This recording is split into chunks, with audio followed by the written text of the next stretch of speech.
سب سے پہلے دنیا میں جب خون خرابہ ہوا تو بھی عورت لے کر کے، سب سے پہلا دنیا میں قتل ہوا تو بھی عورت لے کر کے، سب سے پہلے دنیا میں لڑائی ہوئی تو عورت لے کر کے۔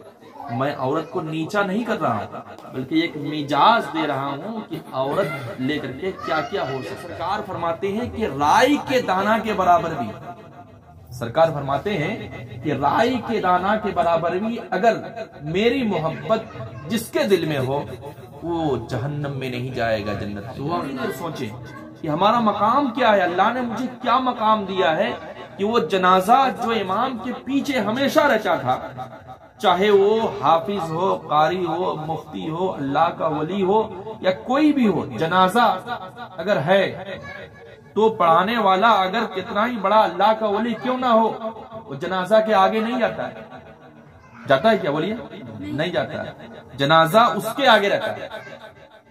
آپ امام ہو سکتے ہیں، لیکن آج اللہ نے وہ مقام عطا کیا ہے اس میت کو روح نکلنے کے بعد کہ یہ تیرے سے بھی آگے رہے گا۔ ہم اور آپ جس محفل میں بیٹھے ہوئے ہیں، یہ در حقیقت محفل میلاد تو ہے، لیکن اصال ثواب کی نیت سے یہ محفل سجائی گئی۔ اصال ثواب کس کو کہتے ہیں؟ اصال کہتے ہیں، اصال کا معنی ہوتا ہے پہنچانا، اور ثواب کہتے ہیں اچھا کام کا بدلہ۔ اللہ جو اپنے حبیب کے صدقے بندوں کو عطا کرتا ہے، اسے اپنے مرحوم کے نام پر پہنچانے کو اصال ثواب کہتے ہیں۔ اسے ہم قرآن شریف کی تلاوت کرتے ہیں، درود خوانی کرتے ہیں، کلمہ خوانی کرتے ہیں، اور غرباء و مساکین کو کھانا کھلاتے ہیں، گویا اللہ کی بارگاہ میں عرض کرتے ہیں، دونوں ہاتھوں کو اٹھا کر الہی یہ نیک کام کو اپنے حبیب کے صدقے قبول فرما لے، اور اس کا ثواب جو تو نے عطا کیا ہے فلاں مرحوم کے نام یا فلاں مرحومین کے نام، اسے تو عطا کر دے اور اس کی گناہوں کو بخش دے۔ اسی کا نام ہے اصال ثواب۔ ہر چیز میں اختلاف ہے۔ اللہ رب العزت جتنی چیزوں کو پیدا کیا ہے، 18,000 مخلوقات کو اللہ رب العزت پیدا کیا ہے، 17,999 مخلوق کو اللہ رب العزت نے صرف انسان کے فائدے کے لیے پیدا فرمایا۔ کبھی آپ نے غور کیا ہے اس بات کا؟ اگر غور کریں گے تو آپ کی عقل دنگ رہ جائے گی کہ اللہ رب العزت انسانوں کے لیے، انسان کے فائدہ کے لیے کیا کیا چیز بنایا۔ 18,000 مخلوقات کو اللہ نے پیدا کیا، اور سب سے افضل، سب سے بہتر، سب سے خوبصورت اللہ نے انسان کو بنایا۔ انسان سب سے اچھا، سب سے بہتر، سب سے خوبصورت ہے۔ پھر انسان میں بھی کئی کوالٹی ہے خوبصورتی کا، میں اس میں نہیں جانا چاہتا ہوں۔ البتہ ہر چیز میں اختلاف ہے۔ کھانا میں کہیں گے کسی کو گوشت پسند ہے، کسی کو مچھلی، کسی کو انڈا، کسی کو سبزی، اور اسی طریقے سے زندگی گزارنے میں بھی کسی کو سنتی لباس پسند ہے، کسی کو انگریزی لباس وغیرہ وغیرہ۔ بولنے کی ضرورت نہیں، صرف میں اشارتاً بول کے نکل رہا ہوں۔ انسان ہر چیز میں اختلاف رکھتا ہے، لیکن موت میں کسی کا اختلاف نہیں۔ یہ محفل میلاد میں بھی اختلاف ہے۔ کچھ لوگ کہتے ہیں یہ کرنا نہیں چاہیے، اور کچھ لوگ کہتے ہیں نہیں، محفل میلاد ہر حال میں ہونی چاہیے۔ کچھ لوگ پیرانے نظام کا دامن کو پکڑتے ہیں، اور کچھ کہتے ہیں کہ نہیں، یہ نہیں پکڑنا چاہیے، ہے نا۔ تو ہر چیز میں اختلاف ہے۔ آپ دیکھیں گے ہر چیز میں جتنا انسان ہے سب کے ساتھ میں ہر چیز میں اختلاف ہے، لیکن موت میں کسی کا اختلاف نہیں، چاہے وہ کسی بھی فرقے کا ماننے والا ہو۔ مسلمان میں بھی کئی فرقہ ہیں، چشتی ہیں، حبیبی ہے، دوسی ہیں، وغیرہ وغیرہ بہت ساری ہیں، قادری ہیں، لیکن میں یہ کہتا ہوں کہ سب اپنی جگہ میں روز روشن کی طرح یہاں ہیں، سب میرے سر کا تاج ہے۔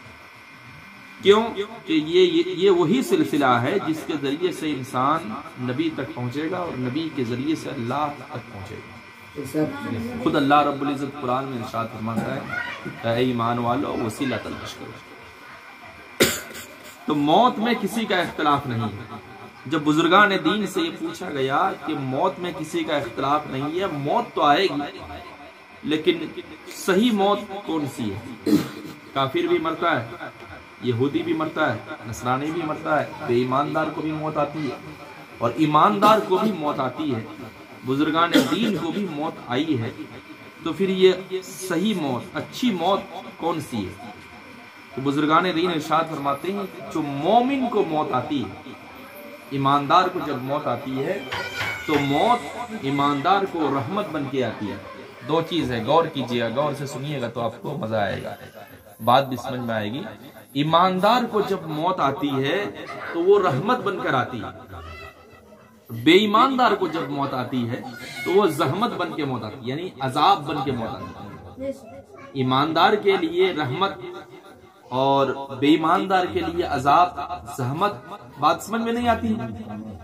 موت تو آئے گی، لیکن ایماندار ہو چاہے بے ایماندار ہو، جب موت آ جائے گی تو وہ دنیا چھوڑ دے گا۔ اور موت کا سواد کیا ہے آج تک کسی نے نہیں بتایا۔ کسی سے سنے ہیں جو موت کا سواد یہ نہیں؟ البتہ بزرگان دین کچھ ارشاد فرمائے ہیں، اس کے کچھ جو ہے نقشہ کھینچ کر کے کچھ بتائے، جیسے موت کے وقت میں بہت تکلیف ہوتی ہے، موت کے وقت میں بہت تکلیف ہوتی ہے، پیاس لگتا ہے۔ بزرگان دین سے پوچھا گیا کتنی تکلیف ہوتی ہے، کتنا پیاس لگتا ہے؟ تو بتاتے ہیں کہ اتنی پیاس لگتی ہے کہ اگر سمندر بھی پلا دیا جائے، ایسا لگتا ہے کہ سمندر بھی پلا دیا جائے تو پیاس نہیں بجھے۔ لیکن وہی بزرگان دین کی بارگاہ سے ہمیں یہ سبق ملتا ہے کہ ایماندار جب دنیا سے جاتا ہے اس کی روح ایسے نکالی جاتی ہے جیسے پھول سے خوشبو گزرے۔ بولی رسول اللہ۔ یہ ایماندار کے لیے فیسلٹی ہے، فیسلٹی دیکھیے اللہ رب العزت کیسے فیسلٹی دیا ہے۔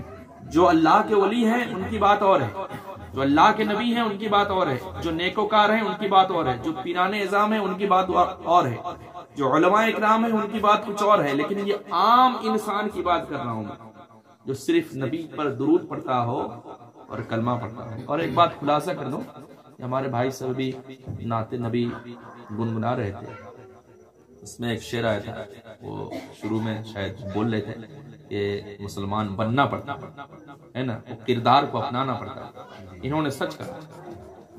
دیکھیے بنانے والا کون؟ اللہ رب العزت۔ بنانے والا کبھی بھی یہ نہیں کہا ہے کہ یہ ہندو ہے، یہ مسلم ہے، یہ سکھ ہے، یہ عیسائی ہے، یہ کرسچن ہے۔ اللہ نے ایسا نہیں کیا ہے۔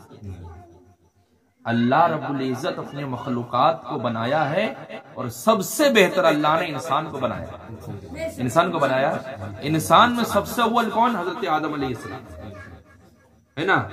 ان کی بیوی کون؟ حضرت ماں ہوا، جو سب کی ماں ہے اور وہی سب کا باپ ہے۔ اب آپ بولیے کہ یہاں ہم لوگ یہ بول رہے ہیں کہ یہ ہندو ہے، یہ مسلم ہے، یہ سکھ ہے، یہ عیسائی ہے، اپنے سب تو بنا رہے ہیں۔ سنیے بات اگر گہرت تک آپ جائیے گا نا تو آپ کا دماغ جو ہے نا، آپ کا دماغ ہینگ ہو جائے گا سوچتے سوچتے، اور اگر آپ محبت سے سوچئے گا تو میرا یقین بولتا ہے کہ آپ خوش ہو جائیے گا کہ رب قدیر ہم لوگوں پر کیسا قادر ہے، ہم لوگوں پر کیسے اللہ رب العزت رحم و کرم کا برکھا برسا رہا۔ اللہ نے مسلمان کے علاوہ کسی کو پیدا نہیں کیا۔ حضرت آدم کون تھے؟ ہندو تھے کیا؟ مسلم تھے۔ حضرت آدم ایک خدا کی پوجا کرتے تھے، ایک خدا کی پوجا جو ہم لوگ کرتے ہیں۔ ہم لوگ بھی پوجا کرتے ہیں، ہندو لوگ بھی کرتا ہے پوجا، وہ لوگ ہاتھ سے بناتا ہے، اور ہم کو جو بنایا ہے، پوری کائنات کو جو بنایا ہے وحدہ لا شریک، ہم اسی کی پوجا کرتے ہیں، ہے نا۔ عبادت ہم کرتے ہیں اللہ کی۔ تو اب یہ ظاہر ہے کہ اللہ نے جتنے کو پیدا کیا مسلمان بنا کے پیدا کیا، ٹھیک ہے۔ اگر کوئی انسان ایسا بھی رہے، ہمارے علاقے میں، معاشرے میں ایسا بھی کچھ انسان رہتا ہے جو کلمہ پڑھنا نہیں جانتا ہے نا، کلمہ پڑھنا نہیں جانتا ہے، تو پھر اس کو کیا کہیں گے؟ کافر کہیں گے کیا؟ نہیں بول سکتے کافر، اسی لیے کہ جس نے بنایا ہے اس نے مسلمان کے علاوہ کسی کو بنایا ہی نہیں، تو وہ کافر بنا کیسے؟ بات سمجھ میں آئی؟ تو پھر جب آپ گہرے پہ جائیں گے تو پتا چلے گا انہوں نے بت پوجا کیا تبھی تو کافر بنا۔ وہ بدھ کو پوجا، کوئی تیز ہوا کو پوجا، کوئی سورج کو پوجا، کوئی پانی کو پوجا، جبھی تو اس کے اوپر ہمارے علماء اور بزرگان دین نے یہ حکم دے دیا ہے کہ یہ کافر ہے نا۔ اگر وہ نہیں پوچھتا کسی کو تو وہ مسلمان ہی رہتا ہے۔ اسی لیے کہا گیا ہے کہ تمہارے علاقے میں اگر ایسے لوگ ہوں گے جو کلمہ پڑھنا نہیں جانتے ہوں، ہے نا، تو پھر اس کا انتقال ہو جائے تو کیا کریں گے؟ وہ تو کلمہ بھی نہیں پڑھتا تھا، درود بھی نہیں پڑھتا تھا، تو کیا کریں گے؟ بہت ایسے مسلمان بھی ہیں جو گوشت نہیں کھاتے ہیں۔ ہمارے علاقے میں دیکھا یہ جاتا ہے کہ گورو کا گوشت کھائے گا تو مسلمان ہے، اگر گورو کا گوشت نہیں کھائے گا تو مسلمان نہیں ہے۔ یہ سوچ غلط ہے۔ کیوں؟ وہ ایک خوراک ہے نا، وہ کھانے کی چیز ہے، اس پر ایمان نہیں ہے۔ ایمان کس پر ہے؟ البتہ اگر وہ بندہ کلمہ نہ پڑھتا تھا وہ تو کوئی حرج نہیں، لیکن کلمہ سے انکار نہ کرنے والا، خدا کو چھوڑ کے دوسرا کسی کو خدا نہ ماننے والا، ہے نا، تو پھر وہ مسلمان ہی ہے، کیونکہ اللہ نے مسلمان ہی بنایا۔ ٹھیک ہے، پھر جب آپ حدیث کو دیکھیں گے اور قرآن کی اوراق گردانی کریں گے تو آپ کو پتا چلے گا کہ حضرت آدم علیہ السلام کی اولاد میں حابل اور قابل نام کے دو بھائی تھے۔ اس کا واقعہ آپ حضرات سنے ہوں گے۔ تو ایک لڑکی کو لے کر وہ دونوں لڑ رہے تھے۔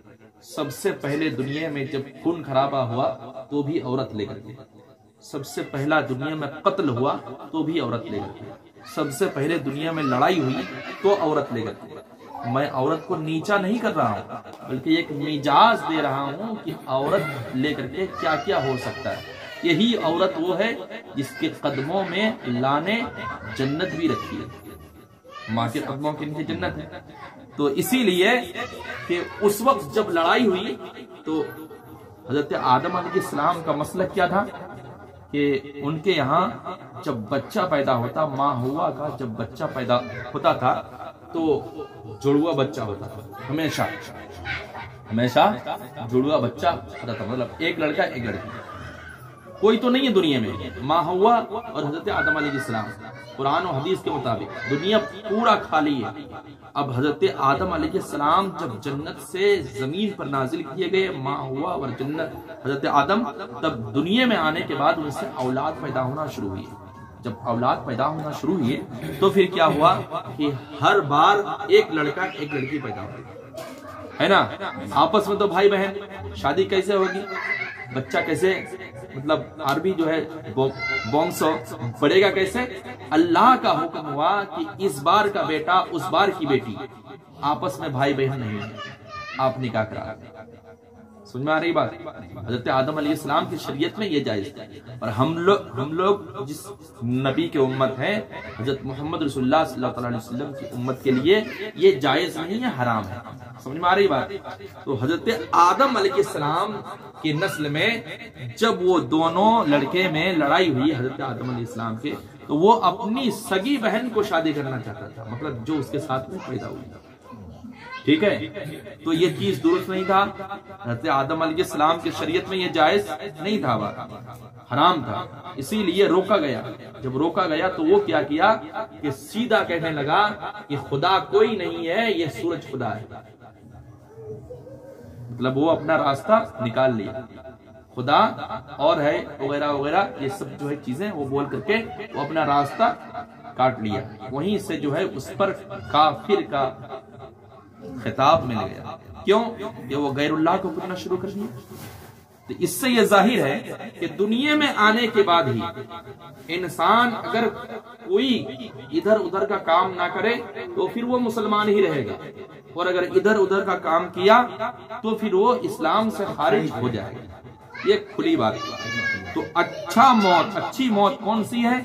جو انسان مسلمان رہ کر موت آتی ہے تو اس کو اچھی موت کہیں گے، اور جو کفر میں مبتلا ہو کر کے غیر اللہ کو پوچھ کر کے نبی کو برا بھلا کہہ کے اللہ کے ولیوں کو گالیاں دے کر کے جس کو موت آئی وہ اس پر موت عذاب بن کر اللہ کا قہر بن کر برسا۔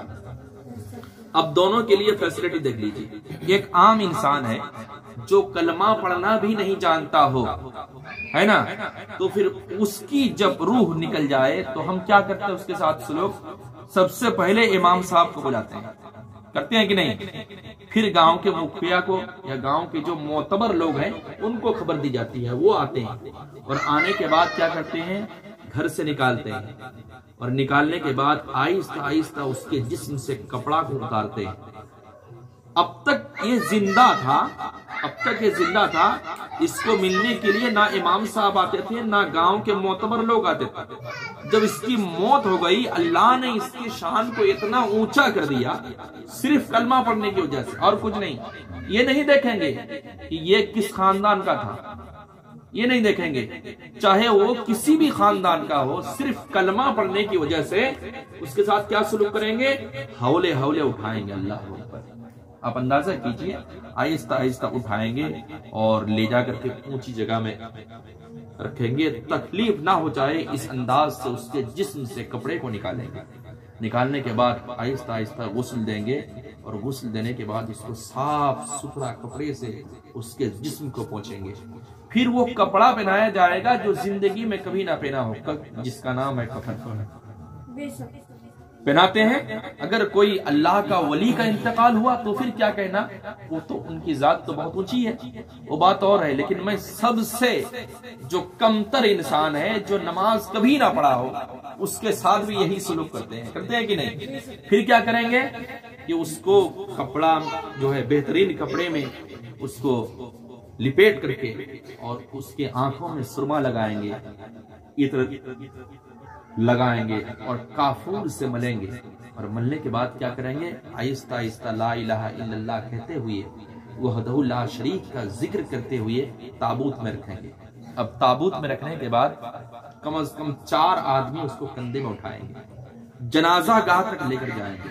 دیکھیے ہمارا اسلام کتنا پاک دھرم ہے، کیا سکھا رہا ہے، دیکھیے اس کو لے کر کہاں جائیں گے، جنازہ گاہ میں، جہاں جس جگہ متعین ہے کہ وہاں جنازہ ادا کی جائے گی، اسی جگہ میں جائیں گے۔ اب امام صاحب کی بھی شان کیا ہے، امام صاحب، ہم لوگوں نے ایک امام کو، ایک عالم کو طے کیا ہے، یہ ہمارا امام ہے۔ امام مطلب سر کا تاج ہوتا ہے، ٹھیک ہے، ہم نے جس کو منتخب کیا وہ ہمارا امام ہے۔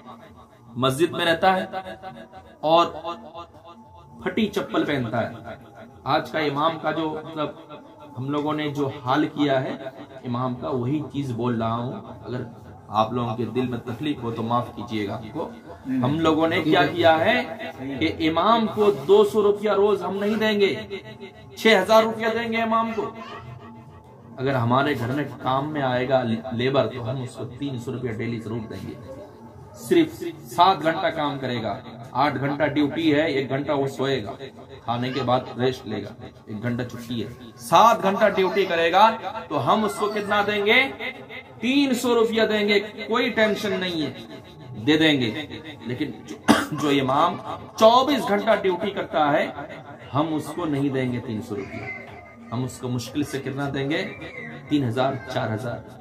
اگر 5000 ہوگی تو بولیں گے 5000 دینا پڑے گا، کیا ضرورت ہے، وہ دیں گے۔ تو وہ امام کو جو ہے اب بلایا جاتا ہے، بلانے کے بعد عصر میں امام کہاں رہتا ہے، آگے، سب سے آگے، ظہر میں سب سے آگے، مغرب میں سب سے آگے، عشاء میں سب سے آگے۔ امام کی شان کیا ہے کہ سب سے آگے رہے، لیکن جب جنازہ آتا ہے تو امام جنازہ کے پیچھے ہو جاتا ہے۔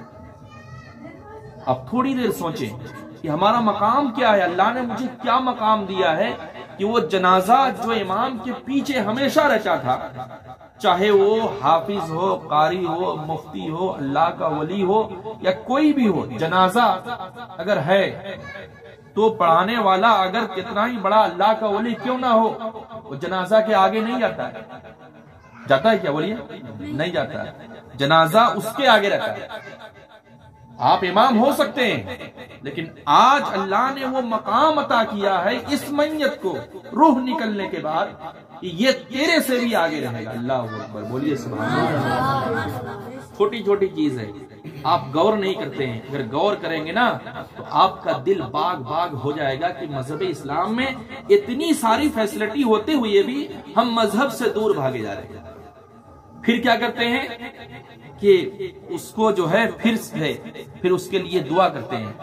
حکم کیا ہے، بزرگان دین ارشاد فرماتے ہیں کہ اگر میت نیک ہو تو جتنے لوگ جنازہ پڑھیں گے اللہ رب العزت سب کے گناہوں کو بخش دے گا. اور اگر میت خدا نہ خواستہ میت اگر گناہگار ہے اور پڑھانے والا اگر نیک ہے, اللہ رب العزت میت کو بھی بخش دے گا اور پڑھنے والوں کو بھی بخش دے گا. اور اگر پڑھانے والا بھی وہ لائق نہ ہو, صرف امام ہے, تو پھر جب کسی کے موت کی خبر پھیلتی ہے تو لوگ جھوک تر جھوک آ جاتے ہیں جنازہ میں شامل ہونے کے لیے. کیوں آتے ہیں؟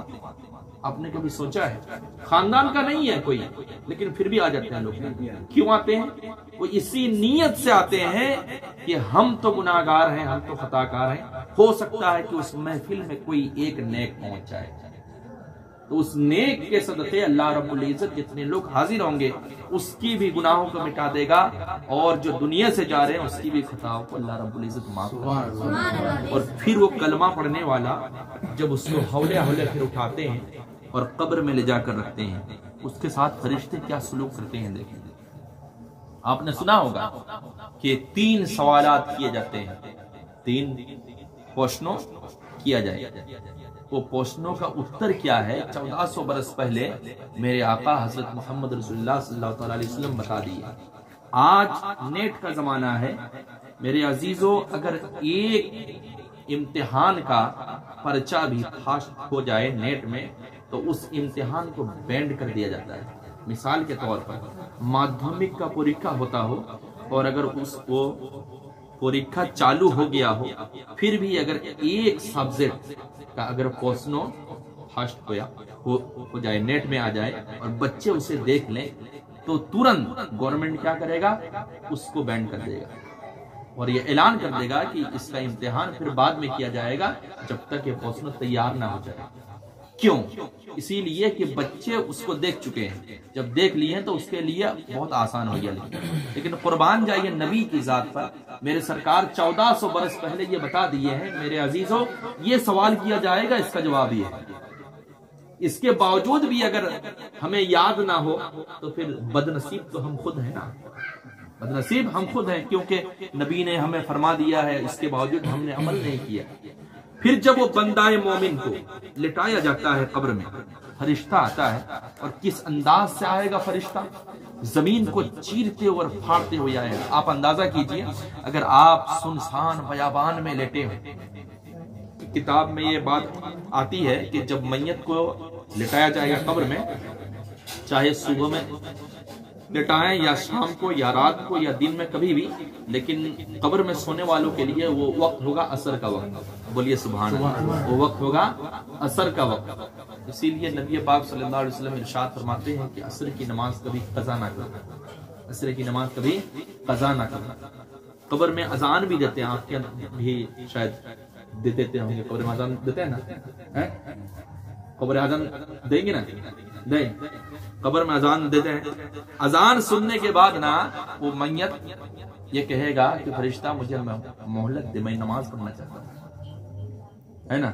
عصر کی اذان ہوگی, پھر وہ بندہ مومن کے نزدیک فرشتہ آئے گا, اور آنے کے بعد اسے سوال کرے گا کہ تیرا رب کون ہے. پہلا سوال ہوگا تیرا رب کون ہے. اللہ کو اللہ کہنے والا بہت لوگ ہیں, ہے نا. کچھ ایسے کافر لوگ بھی ہیں جن لوگوں کا یہ کہنا ہے کہ وحدہ لا شریک ایک ہی ہے. جیسے میں ایک بات آپ لوگوں کے بیچ میں بول دیتا ہوں, یہ بات اگر آپ کا کوئی اچھی تعلقات والا بامن ہو تو آپ اس سے پوچھیے گا, براہمن جس کو بولتے ہیں, جو لوگ آدی براہمن ہیں ان سے پوچھیے گا کہ آپ مجھے آبولا منتروٹو بولیے. ہاں, آبولا منتروٹا کی آپ نہیں بولے دیں, وہ بولے گا ہی نہیں. آبولا منتر اس کو بولیے گا کہ آبولا منترو کا ہم آگے سنا. اگر وہ ان کا ہی نا, اچھا وہی ہوا, ہاں وہی ہوا نا. تو وہ اگر اچھی تعلقات آپ سے ہوگی نا تو وہ سنائے گا آپ کو. جب وہ سنائے گا نا تو وہ کلمہ ہی سنائے گا. بولیے سبحان اللہ, وہ کلمہ ہی سنائے گا. اور وہ لوگ کیا کرتا ہے کہ چیتا میں دینے کے بعد نا, آگ دینے سے پہلے وہ وہی منتر مردہ کو پڑھاتا ہے. کتنا بڑا بے حیا دیکھیے لوگ, زندہ رہتے رہتے نہیں پڑھائے گا,